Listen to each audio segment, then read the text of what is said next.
Welcome everybody to the eLOVEate podcast. I'm here. My name is Donovan. I got my brother over here on the left John, and my brother on the right.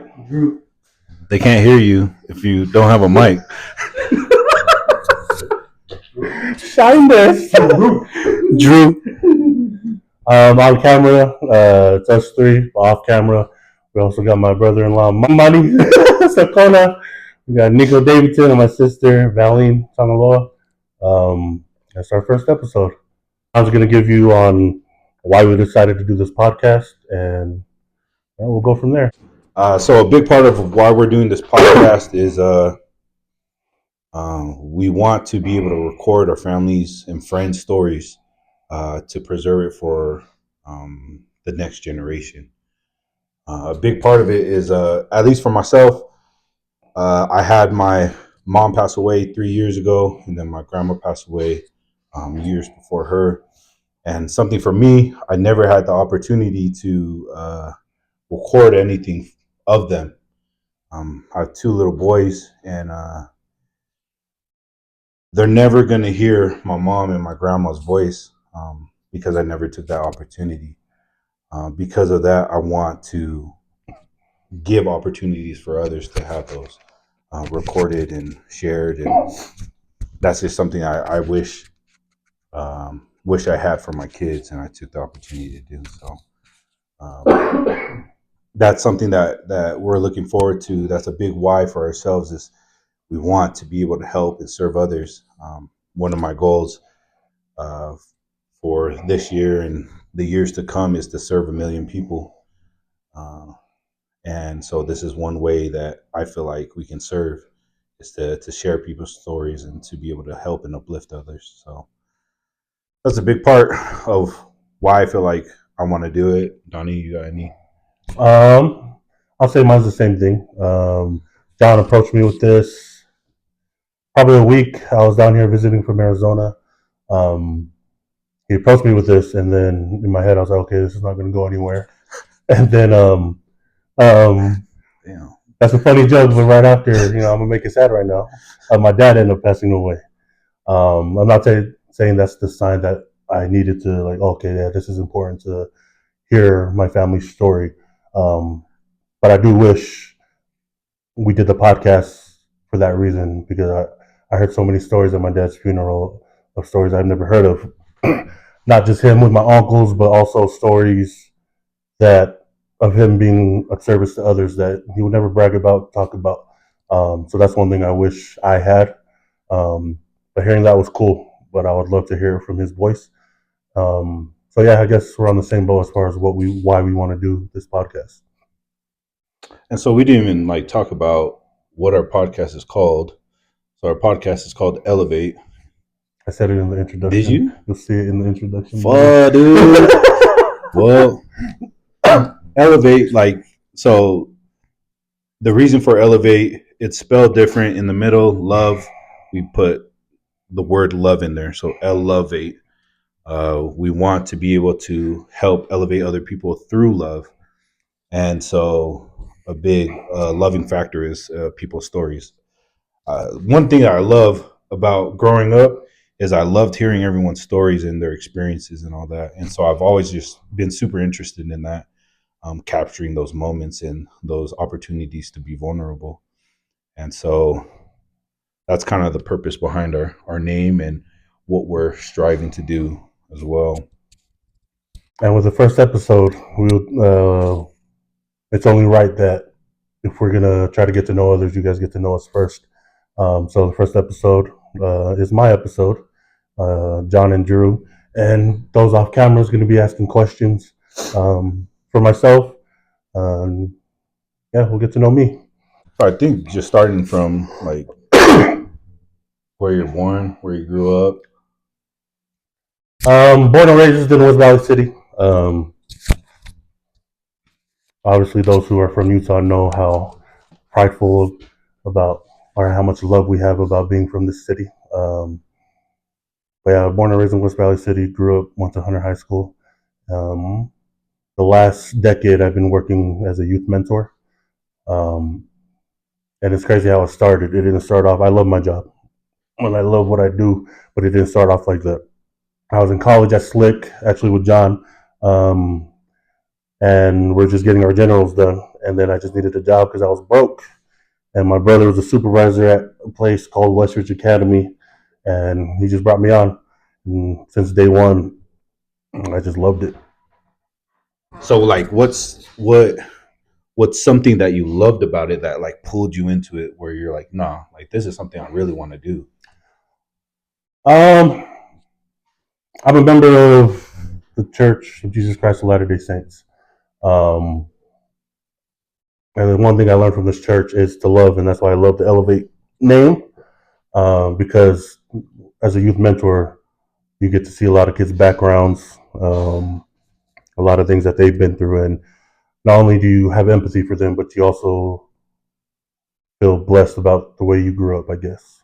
A lot of the blessings that I have, a lot of kids didn't have, and that's the one thing that I loved was I have a chance to give them the same love that I received growing up from my mom and dad. And obviously, it's a very little piece of love that I can give them because I'm not with them a long time, but it still makes a great impression on them. I like that you brought up your mom and dad, because one of the questions I wrote down was like, what are some lessons they've taught, whether it was spoken or unspoken? What lessons have you learned from them and implemented into your life and helped you become who you are today?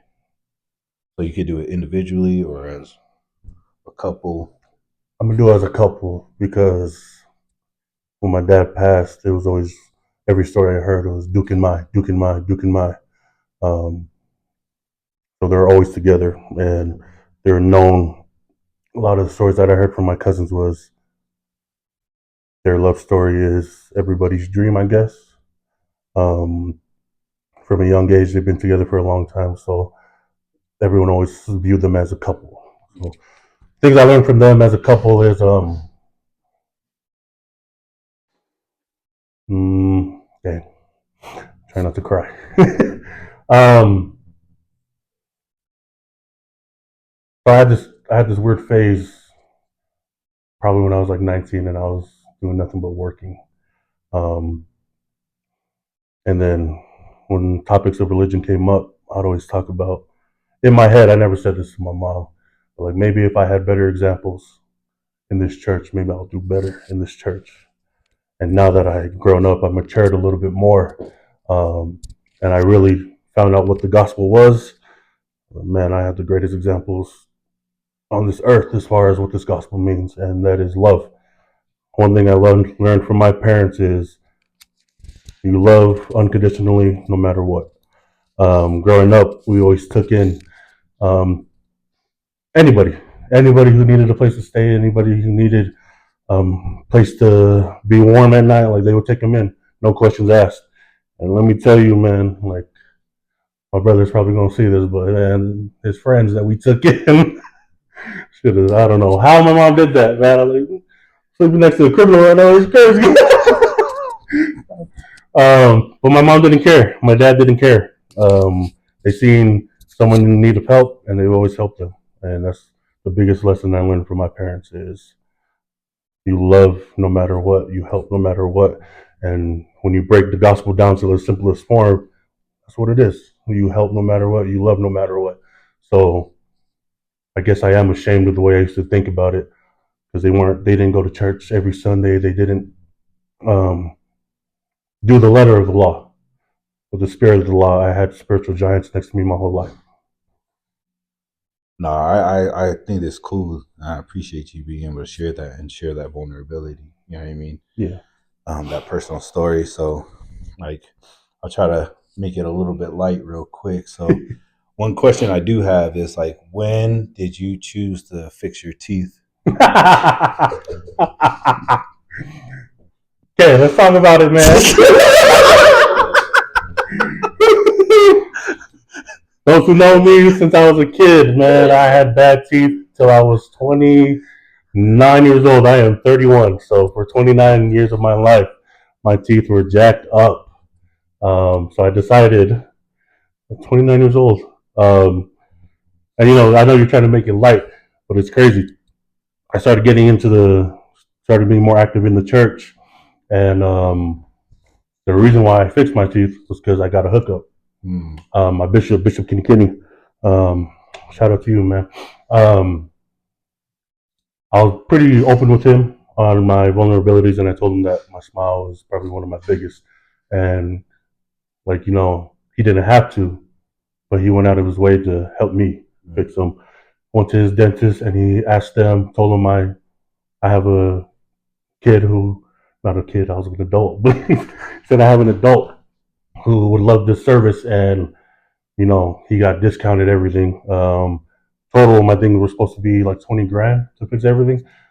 Um, they were bad guys, I promise you. And the dentist, he worked out a payment plan as far as the dental work goes, but for the orthodontics, everything was free. So my bishop really hooked it up in as far as that. Yeah. So you would say that you have good teeth now? Nope, not even close. Look at them. But if you look at them now and you think they're bad, I promise you they're 10 times worse.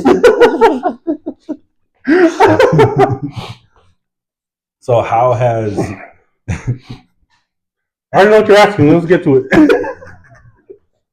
So how has your teeth prevented you from seeking out a companion? He's not married. He's single. I am very single. I'm very single. That's crazy. It's just this confidence thing. Like growing up, I've been pretty open. Like I talk, I laugh, I joke. But when you get to the point of like, dang, I think I like her, my whole confidence would shut down. I wouldn't talk as much. I wouldn't joke around as much. So yeah, just a self confidence thing. I had a conversation with my brother TJ, and like he says that stuff don't matter, and looking back, like it don't. But at the same time, it's a hard thing to overcome when you thought about that your whole life. Yeah, if that makes sense. Yeah, that makes sense. So, based on a lot of the answers you've been given, like a lot of them are based around the gospel. So my question is directly tied to this: how's your testimony played a role in decision making in your life so far?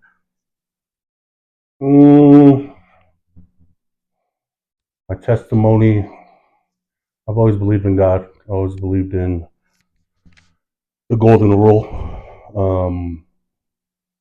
Treat others how you would want to be treated. Is that the golden rule? Well, you asking me? I didn't read it. I think that's the golden rule. Anyways, I've always believed in that. As far as the church goes, it's only been recently since I've been getting a bigger testimony for what goes on in the church. Decisions wise, I guess, I don't know, it was just who I was, what the church taught. I always thought to serve others. I love serving others. And that's a big reason why I love the church too. It's because at our lowest points, they always served us. Like I said, my parents didn't do the practices of the church very much, but the Relief Society, especially in this house, since we've been here, they've always been of service to us, whether that be money, whether that be food. They always checked on us. They always made sure to check on my mom and dad. So that's why. So Charlie's your mentor, right? Charlie Falate is my mentor. Yep. So, one, how did you know, like, man, I'm gonna stick with this dude? And then two, what's something that you've learned from him that's just made an impression on you? Charlie was the first one that I've seen in this field in a leadership position or administration position. I had great mentors as far as as far as when I first started. I give credit to my brother Jerome, Shannon Tivanga, and Junior Tafunga. Those are the three that kind of helped me grow as a youth mentor. But as far as taking it to the administration level, Charlie was the one that got me there. And I think when I realized that he was the one that I was like, okay, I'm gonna stick with him, was when Charlie came around and the kids loved him. You don't see that with leadership positions. I don't know. You've been in the field, but usually when like the higher ups come around, the kids are like, "Oh, who the frick is that?" That was the total opposite of Charlie. Charlie came around, all the kids were Charlie, Charlie, give him a big old hug. Um, so that was probably the moment I was like, man, like as much as I want to grow in this company, I don't want the love for the kids to ever change. And that's one thing that I've seen from Charlie. Even at our journey to different states, Charlie wasn't around as much as me and Drew was, but even when he came around, all the kids still ran up to him, and like they love this guy. Sorry, what was the second part of the question? What's something that you learned from him that has made an impression on you? This isn't an LDS podcast, but a lot of my answers are going to be surrounded by this church. Charlie is one of the most spiritual men you'll ever meet in your life. One thing I loved about him, with the many different people we surrounded ourselves with, and that come from different backgrounds, not only LDS, he treated them the same. Treated them with love. One question I asked him, because I was having a difficult time as a trainer, I was like, how do I train those who aren't members? Because I would always use gospel principles a lot behind my training on how to love these kids. And one thing that he told me that stuck with me was, so the gospel is universal. Love is what this gospel is. If you teach through love, then you can teach anybody on this earth. That's the biggest lesson that he taught me, as far as working with the kids and working with staff from different backgrounds. Charlie is also Drew's uncle, for those who don't know. So how long have you been in this field? 9 years, going on 10. Okay, so as almost a decade. Now throughout your years of work, you were my first mentor in this field about a year ago. What are some things that you taking from Charlie as your mentor that you want to pass on to those that you're now like training and bringing into the field? Love is always going to be the easiest answer for that. Aside from that, is keep professional. As much as I love everybody that I worked with, professionalism has to be the priority when it comes to work. But that also doesn't mean that because we're not involved professionally anymore, that love has to stop. Yeah. So you're Drew's first mentor. So what was your first impression when you seen Drew? Oh man, you got time? I got some stories. First impression with Drew was he loves the kids, and the kids loved him, and that's the biggest part of this job, if I have to say so myself. The kids can't trust you, then what you're doing makes no sense. You got to be able to want to tell you I'm struggling rather than trying to hide it because they're scared of a consequence. That's not what treatment is. Kids go through a lot of things, and the one thing I loved about Drew was the kids always came up to him. Pretty sure they all came up to him because they had a crush on him. No, they did. He's a handsome guy.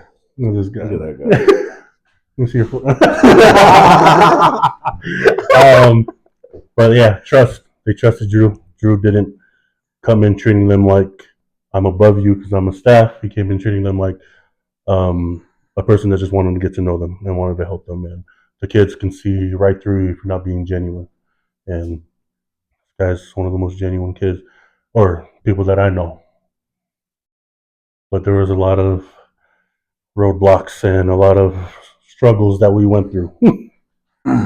So we have a crew, right? Mm-hmm. So go by many names: Alpha Inga, Alpha, the A team, the team. What was your first impression on all the boys once we are like solidified our crew? One by one? One by one. Starting with the oldest. Really solidified. Once we were like really like started like linking up all the time. And I had the best niggas ever. Let me say something else in case we get canceled. I had the best boys you can ever ask for. Um, and my family just realized that after Dad's funeral. um, coolest thing for me, and sorry, I'll go back to the first impression after. The coolest thing for me was after Dad's funeral was my older brothers who would make fun of me all the time, saying, "Oh, you hang out with the same boys every day. Uh, that's gay." But after the funeral, like my boys came through. They helped out with everything, and after the funeral, my brothers, TJ, Roman, Puka, they said, "Hey, where's your boys at, man? You got some solid boys, man." That was just cool to me. That was something that I knew from the start, but it was cool that my older brothers acknowledged it too. First impression, Nico. He was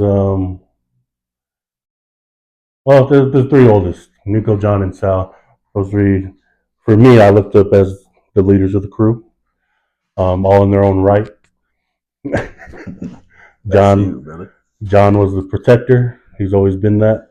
Mess with one of us, you mess with all of us. That was his mindset. Nico and Sal, I could say they're both the leaders by example. Sal was my first trainer. Well, all of our first trainer, I guess. This guy would. Dude, that guy is buff, bro. That guy's buff, Bro, but I'll link his freaking stuff so you could just add him as a friend just to watch him. Just watch him work out. It's crazy. he was for sure the first trainer as far as he would wake me up at like 7 in the morning. Don't know how he got in the house, but somehow he always got in the house. Rip off my blankets. Let's go to the gym. I'm like, frick, dude. I'm out of high school. I don't need to go to the gym no more. But Sal was always that. Nico, when it came to, I guess, the definition of solid, that's Nico. Nico is the most solid guy I know. He kind of keeps the crew level headed. That's the one thing I love about Nico. But don't get it twisted. Nico will throw down if need be, but that would be his last resort. But yeah, those are the three oldest. Then there's Beach, golden child. Everybody loved Beach growing up.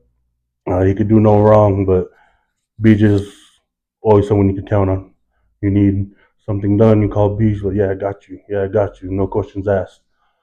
That's always been Beach. Terrence. Terrence has always been the life of the party. Even though Terrence is the youngest, that guy, man, no matter what room he goes into, he makes you smile. Terrence, he has a lot of kids nowadays, so you don't get to see him as often. We don't get to see him as often, but when you do, man, he just brings the joy that Terrence has always brought since he was young. Dumar, Dumar, you don't get to see him as much. He's always been the one that lives out of state. But Dumar, he always knows how to make people laugh. That's one thing about Dumar that I loved is he would say stuff even though he knows it's not true, but it would bring a laugh to all of us, and he'll say it just for that. Like all of us, we played basketball growing up. Ain't none of us NBA level, D1 level, but we love playing basketball. And Dumar, Bro, hold up. you were not D1 level. I was gonna say you. No, not even close. That's crazy. You don't think you would be D1 level if you were in shape and like lost a couple pounds and all that? Oh, the sideways You know what comment. Mom, come here. Mom, come here. What? Come here. No.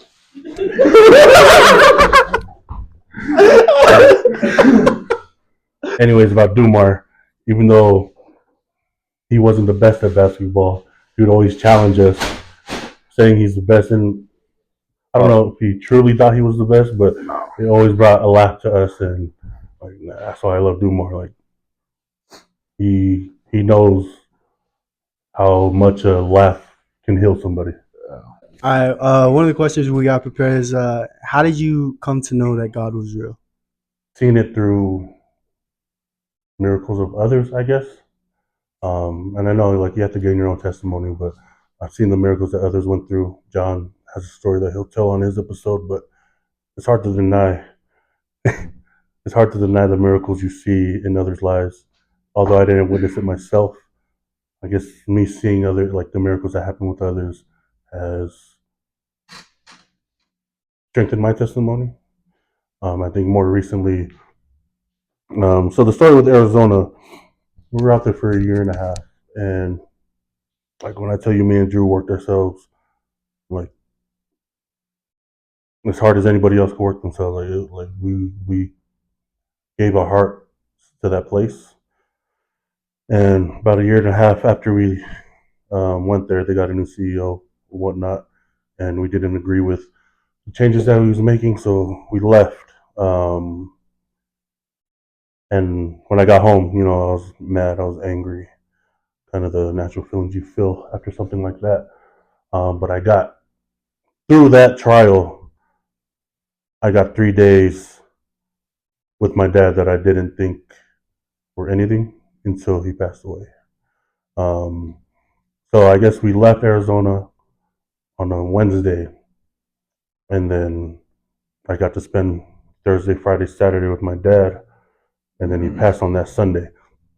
Um, so with that trial and tribulation that I thought was hard, it came out being the biggest blessing that I've seen in my life. Was getting those 3 days with my dad, and I think that's a lot with life. Like you really think when you go through these trials that it's the worst thing ever, but let time pass by, you realize that that was God's playing His hand in something that He knew I needed, um, even though it came at the expense of my career. So that's how God played a hand in my life right now. Obviously, there's single women out there. What are some qualities you're looking for in a future wife? I think not just because he's sitting right here, but they need to hold down a family like my mom did, and just being the answer to everything, but just being a loving mother is a huge one for me. Um,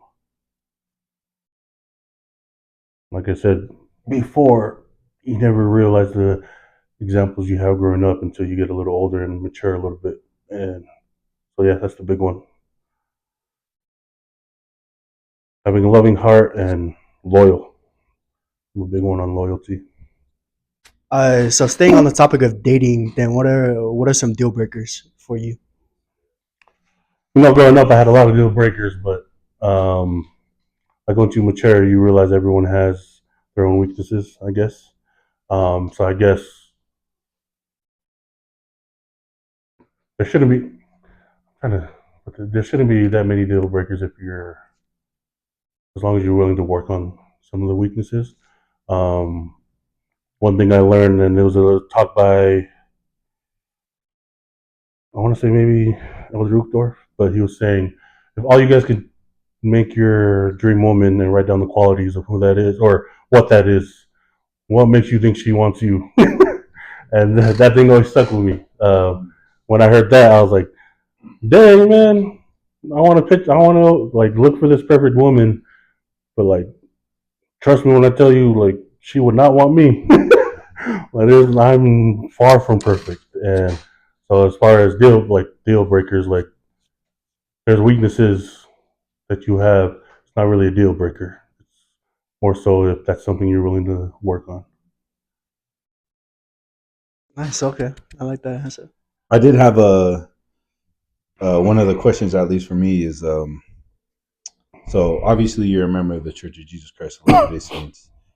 Um, you didn't serve a mission, right? Not at all. What played a role in choosing not to go on a mission? Um, when I say this answer, please, all you RMs, don't take it personal. This was just a thought, obviously, before I was a little more mature. But growing up, I've always had the fear of going out preaching this word and coming back and falling away from the church and how much that would affect those others that I preach to. I'm just playing, brother. I fell away too. Obviously, now you know that if you build your testimony off of other people, then your testimony is very fragile because it's dependent on somebody else. But growing up, like I didn't think that way. I always thought, man, if I go and preach, do this, do that, and then I go home and I'm not doing this, that, and that, then like I let these people down. So that was a big reason growing up.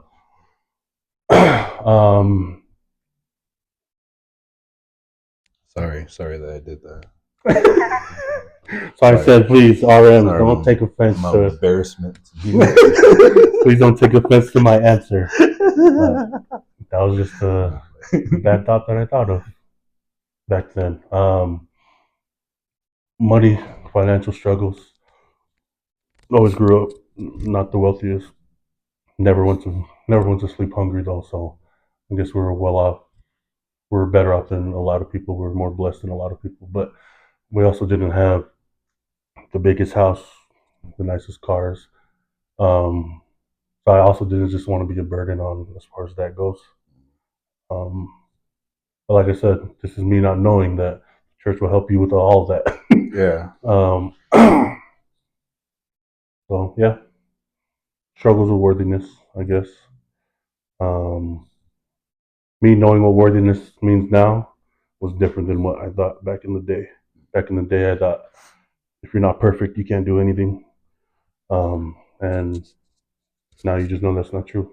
That's exactly what the atonement's for. I think it's crazy though. Like most members think that though, like you have to be perfect to do X, Y, and Z, like to take the sacrament or to attend church or to attend the temple and all that. So I like that you said that. It's like, bro, worthiness is super different than what people really think it is. Yeah. And so, fire, because it's been a minute. I've been staring at this bucket. But while you're doing that, I do have a question for you, though. All right. So we mix. We drink kava. If you don't know what kava is, Google it. We're not here to tell you what it is. But you've never drank, right? No, Alcohol? not at all. Never smoked cigarette, Nah, marijuana, crack cocaine? a little bit. All right. No, not at all. Never done any hard drugs or anything like that? No, sir. So did being a member of the church play a role in that? Or did you, like, what was the choice behind that of not doing it?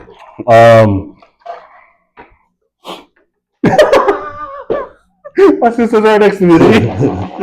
I grew up around drinking. I grew up around partying, not only from my siblings, but from my parents as well. So that's why I also said that growing up, I always had a misconception of the examples I had as far as the gospel goes. So growing up, I was around that a lot. But I just seen what alcohol can do to your judgment, and I just didn't want to be that. Also, I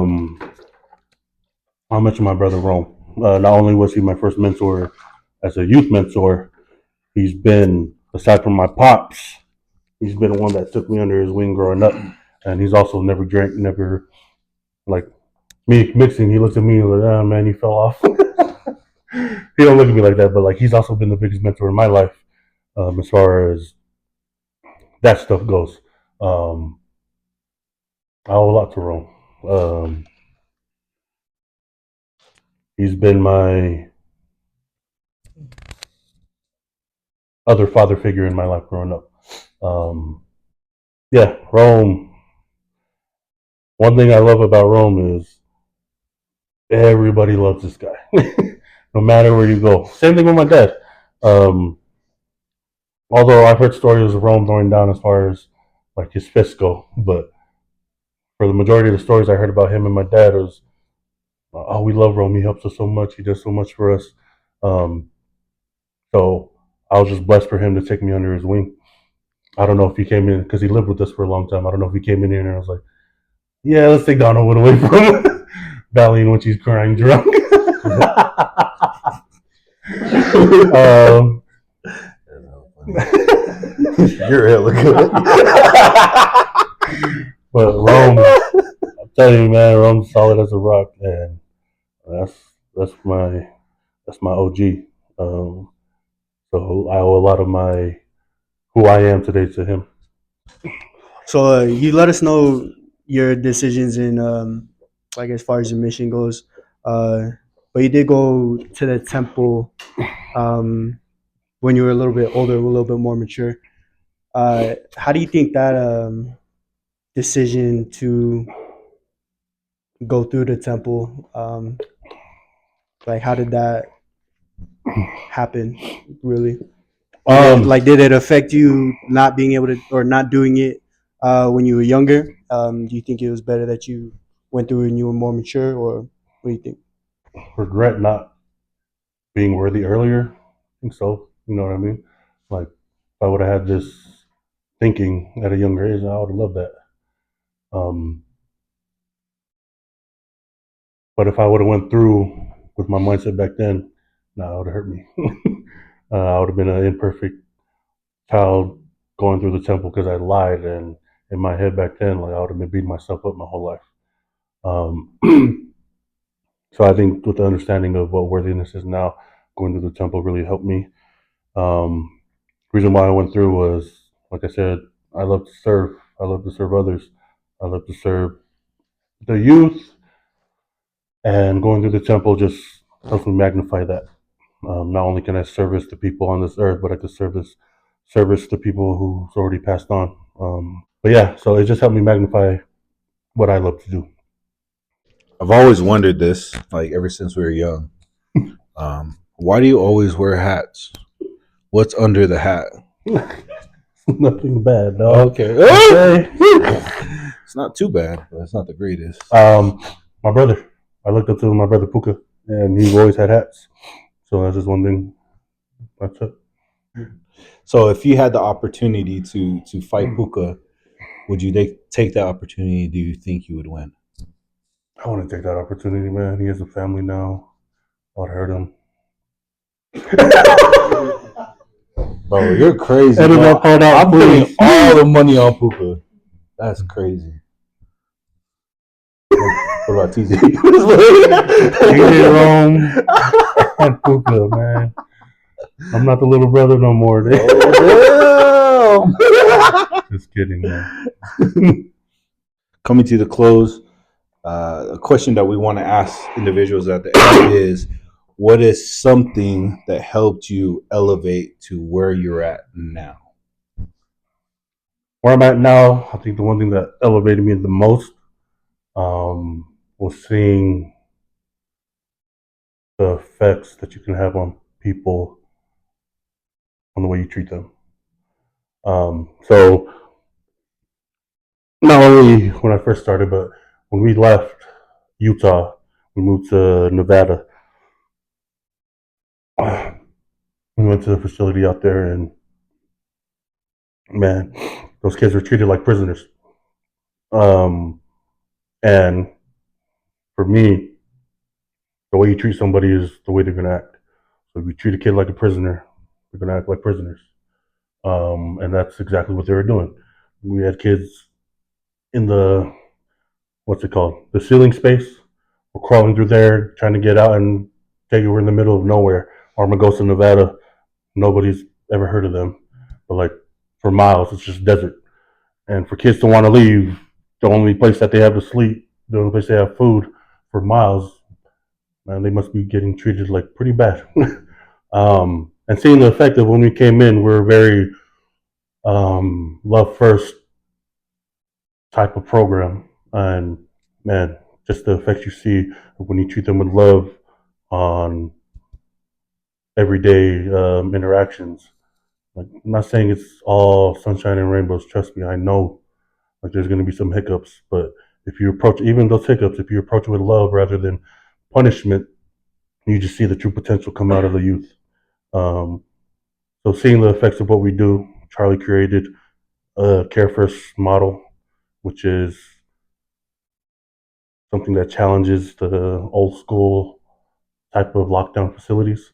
But just seeing the effects of how you treat somebody with love and how they can act. If that makes sense.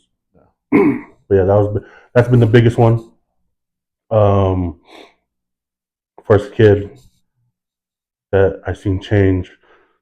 It was a dope experience, and it's what caught me and made me love what I do. And so, if I didn't have that experience, that's the biggest thing that elevated me. If I didn't have that, I probably would have went right back to warehouse because the money was great at the warehouse. Youth mentor, the money sucks. And I'll be honest. Go. Kobe, LeBron. Kobe, Kobe, LeBron, Mike. I didn't even get to say the last one. Kobe's the GOAT, man.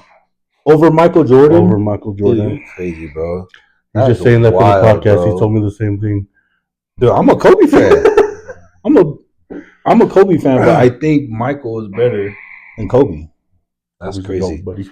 Drew, Yeah, I don't agree with that. who's yours? LeBron. Mine? He's 25. Jordan, LeBron, Kobe. Oh, Jordan's first. Jordan, You LeBron, didn't even Kobe. watch him play. Mine's Jordan, Kobe, LeBron. Well, I actually don't like LeBron, but He's just hating. well, I think Ray Allen's better than You're LeBron. crazy. Dude. This is the podcast. Love you guys.